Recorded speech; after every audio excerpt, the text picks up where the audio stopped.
फर्द कायम रखते मिल्लत से है, तना कुछ नहीं, मौज दरिया में है, बैरून दरिया कुछ नहीं। आज का ये दिन मैं समझता हूँ पाकिस्तान की आवाम के लिए एक खुशहाल दिन है। आपने 2 दिन से देखा पाकिस्तान के अंदर आग लगा दी गई थी और ये हुकूमत की ईमा के ऊपर हुआ। ये हुकूमत के वो लोग थे जो मुल्क के अंदर अनारकी चाह रहे थे।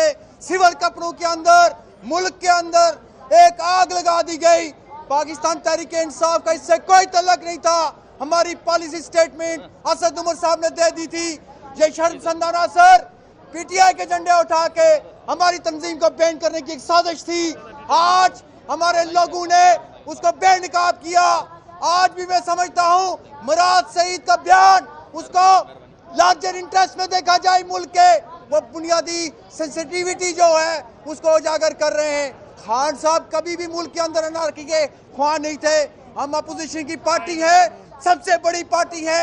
हम इलेक्शन के लिए राह हमवार कर रहे थे, इसलिए रेस्टेंट शो किया। आज खान साहब पिछले 1 साल से इस इक़्तिदार से बाहर हैं, लेकिन हम रेस्टेंट का मुजाहिरा करते रहे। लेकिन आज सुप्रीम कोर्ट ने इस मुल्क के अंदर आइन और कानून की बालादस्ती के लिए जो हाई कोर्ट के अंदर उसको रौंदा गया, वो सुप्रीम कोर्ट के लिए मैसेज था। लिहाजा मैं समझता हूँ इंसाफ लेट ही मिला, लेकिन दुरुस्त टाइम पे मिला। पाकिस्तान की आवाम से हम गुजारिश करना चाहते हैं कि पाकिस्तान के तहरीक इंसाफ के कारकुनान जो एहतजाज में है इस वक्त, उसको कन्वर्ट कर दें खुशी में। और हम ये लहर जो पूरे पाकिस्तान के अंदर एहतजाज कर रहे थे उसको खुशी में कन्वर्ट करेंगे।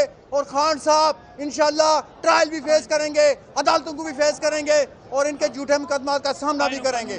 और आइन और कानून की जंग को हम यकीनी बनाएंगे और हम इसी मुल्क के अंदर रहेंगे, भागेंगे नहीं।